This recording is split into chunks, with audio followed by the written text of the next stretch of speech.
नमस्कार friends, CVM higher secondary education complex जिनको हम टीवी पटेल के नाम से पहचानते हैं, मैं अमित कुमार भट्ट आज आपका हार्दिक स्वागत करता हूँ। Standard 11 part 2 accountancy chapter number 4 bills of exchange. Friends, यहाँ पर हमने सीखा था जब पार्ट 1 के अंदर वहाँ पर many transactions we have recorded in our journal books like cash transactions and credit transactions. Cash transactions के बारे में हमने सीखा था कि जहाँ पर कैश और बैंक के रिलेटेड जो ट्रांजेक्शंस होते हैं उसको हमें कैश ट्रांजेक्शंस के अंदर रिकॉर्ड करते हैं। लेकिन जब क्रेडिट ट्रांजेक्शंस की बात आती है वहाँ पर हमें बहुत सारी परेशानी का हमें सामना करना पड़ता है। तो किस प्रकार से क्रेडिट ट्रांजेक्शंस को हम रिकॉर्ड कर दें उसके बारे में भी हमने ब्रीफ में वहाँ पर लास्ट वीडियो में सीखा था। आज जो सीखने वाले हैं वो है बिल्स ऑफ एक्सचेंज। तो उसको एक जनरल किस प्रकार से प्रिपेयर करनी है और हमें किस प्रकार से दोनों पार्टी के अंदर, चाहे वो ट्रेडर हो या सेलर हो, दोनों के अकाउंट में किस प्रकार से उसकी एंट्री करनी है वो हम सीखने वाले हैं। तो एक छोटा सा एग्जाम्पल आपके सामने यहाँ पर रखा है, उसको हम समझकर आगे बढ़ते हैं। यहाँ पर हमने दो ट्रेडर्स का नाम लिखा है। यहाँ पर one of the Jai traders and second one is wet traders, right. आप समझ सकते हो यहाँ पर कि यहाँ पर एक सिंपल सा एग्जांपल आपको समझकर अच्छी तरह से इसकी जो जर्नल बनने वाली है वो आपको प्रिपेयर करनी है और इसका पूरे चैप्टर के अंदर इसका इंपॉर्टेंस वहाँ पर दिया गया है। यहाँ पर जय ट्रेडर्स जो है उसने वेट ट्रेडर्स को गुड सेल किया यहाँ पर, तो आपको याद रखना है सेल्स, है ना। और सेल्स भी कैसा, क्रेडिट सेल्स। क्रेडिट मीन्स हमने उसके पास से पैसे कलेक्ट किए नहीं है लेकिन गुड्स हमने सेल कर रखा है यहाँ पर, right. Jai traders to sell wet traders like sales. अब आपको पता होना चाहिए Jai traders is the seller, उसने गुड सेल किया और यहाँ पर वेट ट्रेडर्स जो है यहाँ पर उसने परचेज करने वाले यहाँ पर।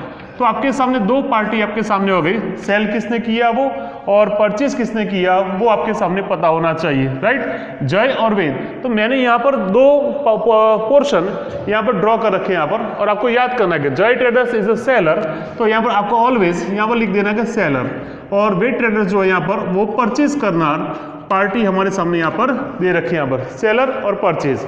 अब ये बिल्स ऑफ एक्सचेंज की थियरी कब लागू हो रही है वो आप यहाँ पर सीखने वाले हैं। जय ट्रेडर्स ने वेट ट्रेडर्स को गुड सेल किया ऑन क्रेडिट, लेकिन जब गुड सेल किया होगा क्रेडिट तब यहाँ पर एक शर्त रखी होगी कि भाई हम गुड सेल कर रहे हैं लेकिन ये गुड्स के पैसे हम आफ्टर 10 डेज या आफ्टर 15 डेज, वो एक टर्म वहाँ पर दी जाती है। यहाँ पर उस टर्म को जो बेचनार जो लोग हैं वो इसको एश्योर करते हैं, उसको कलेक्ट करते हैं। ओके, आप 15 दिन के बाद या 20 दिन के बाद या 1 महीने के बाद मुझे पैसे दे सकते हो। तो अब ये जो टर्म होती है यहाँ पर उसको क्रेडिट टर्म के नाम से पहचानते हैं कि हमने गुड सेल किया ऑन क्रेडिट, राइट। तो जब भी ये क्रेडिट सेल की बात आती है तो यहाँ पर पैसे की लेन देन होती नहीं है, लेकिन यहाँ पर ऐसा पता होता है कि क्रेडिट सेल करने से हमें पैसे मिलते नहीं है, लेकिन जो परचेज करना जो ऑनर होता है यहाँ पर वो हमें एक एश्योरेंस देता है कि आफ्टर 10 डेज, आफ्टर 15 डेज या आफ्टर 1 मंथ हम आपको पैसे पे करने वाले हैं, ठीक है। तो यहाँ पर जो सेलर है यहाँ पर वो एक बिल ऑफ एक्सचेंज करके एक बिल्स यहाँ पर लिखकर इसको दे रहे हैं यहाँ पर, ठीक है ना। तो यहाँ पर एक बिल्स ऐसे लिख के देते हैं यहाँ पर कि मैंने आपको गुड सेल किया था, इसकी अमाउंट इतनी थी और आपने जो टर्म दी थी हमें उसके हिसाब से आपको हमें इतने पैसे इतने दिनों में देने यहाँ पर। तो यहाँ पर जो राइट लिखने वाला यहाँ पर है ना, उसने यहाँ पर वेट ट्रेडर्स को दिया। वेट ट्रेडर्स क्या करते हैं यहाँ पर, उसको स्वीकार करते हैं यहाँ पर, में उसको एक्सेप्ट करते हैं यहाँ पर। एक्सेप्ट करने के बाद वो जो उसका बिल्स था वो ओके आई एम रेडी, तो ये जो बिल वाली बात थी वो सेलर को वापस भेजते हैं यहाँ पर। एक्सेप्ट कर दिया और वही बिल यहाँ पर वापस कर देते हैं यहाँ पर। तो यहाँ पर बात क्या हुई एक्चुअली, तो यहाँ पर जिसने बिल लिखा था उसके लिए वो हो गया बिल्स रिसीवेबल, है ना, बिल्स रिसीवेबल्स। और जो यहाँ पर स्वीकार कर रहे हैं यहाँ पर उसके लिए होगा बिल्स पेएबल, ठीक है ना।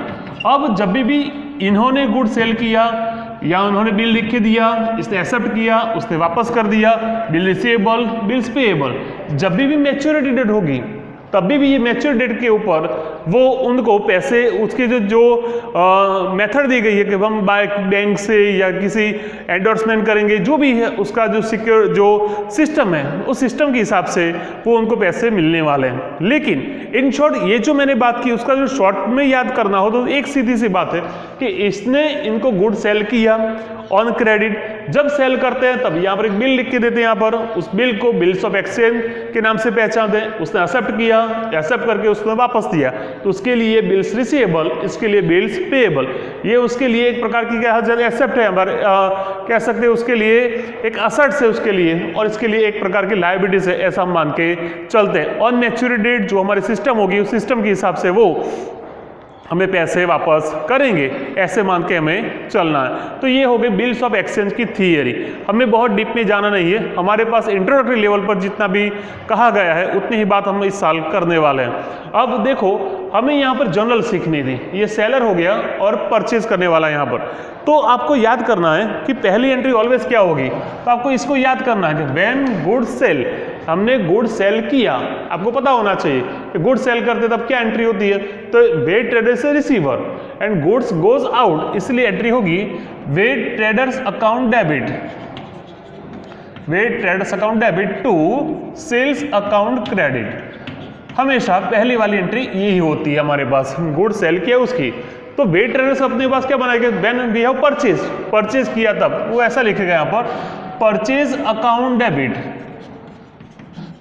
किसने ये गुड दिया, तो जय ट्रेडर्स, टू जय ट्रेडर्स अकाउंट क्रेडिट, ठीक है ना।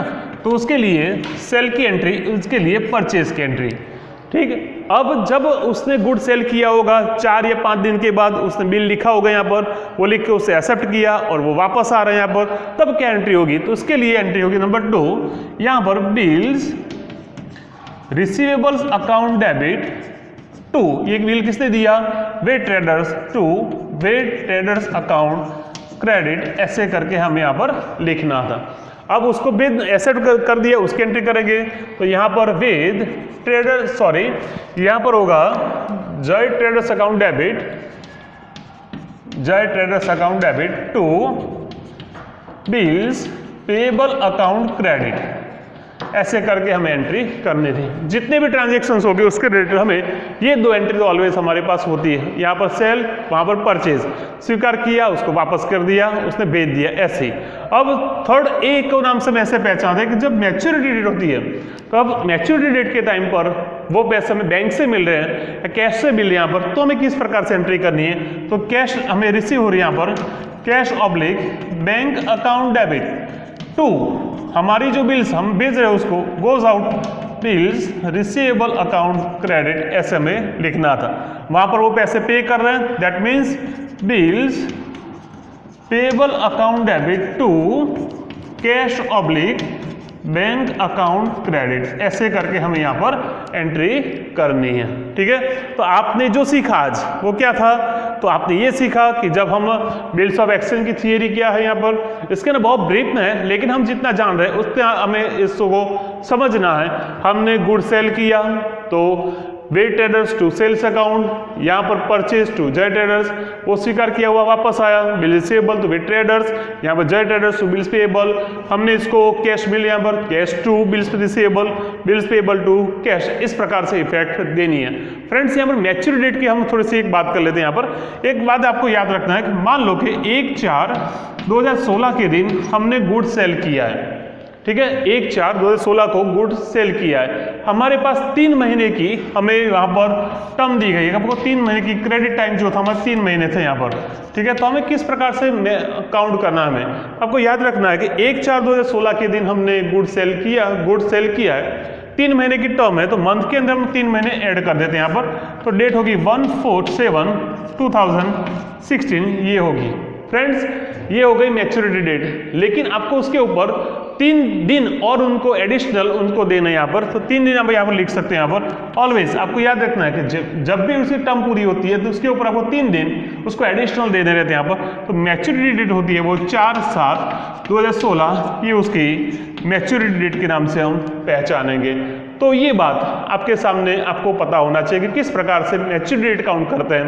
तो जब एंट्री करेंगे नेक्स्ट वीडियो के अंदर, तब आपको याद करना है कि हमें किस प्रकार से इसका सॉल्यूशन करना है। फिर से एक बार उसको रिपीट कर लेते हैं यहाँ पर कि हमने गुड सेल किया, उससे गुड्स परचेज किया, सेलर पार्टी उसको एक पर बिल लिखती है यहाँ पर और वो एक्सेप्ट करके उसको वापस भेजते हैं। तो जिसने लिखा है उसके लिए बिल्स रिसीवेबल, जिसने स्वीकार किया है उसके लिए बिल्स पेएबल, ठीक है। उसकी 2 एंट्री हमेशा ऑलवेज कंपल्सरी रहती है यहाँ पर कि Jai trader seller wet to sales, हाँ हमने सेल किया उसकी, यहाँ पर परचेज की, परचेज टू जय, राइट। इसने लिखा था bills receivable to wet traders, ऐसा लिखना है यहाँ पर, जय ट्रेडर्स टू बिल्स पेएबल, ठीक है। हमें याद रखना ये दो एंट्री हमेशा सेम रहती है यहाँ पर, लेकिन हमारे पास जब मैच्योरिटी आती है तो उसके जो 4 मेथड दिए गए कि हमें किस प्रकार से वो मैच्योर होती है, हमारे जो बिल्स रिसीवेबल की बात थी, हाँ तो इसमें मैंने पहला लिखाया, हमें पैसे जो बिल्स हमारे कैश से मिले यहाँ पर, तो cash to bills, bills to cash, इस प्रकार से हमें इफेक्ट देकर हमें अच्छी तरह से बिल्स ऑफ एक्सचेंज के रिलेटेड जो भी एग्जांपल है या जनरल जो सीखनी है वो आपको सीखना है। इस साल जितनी भी बात हो सकती है उतनी हम आपके साथ शेयर करेंगे।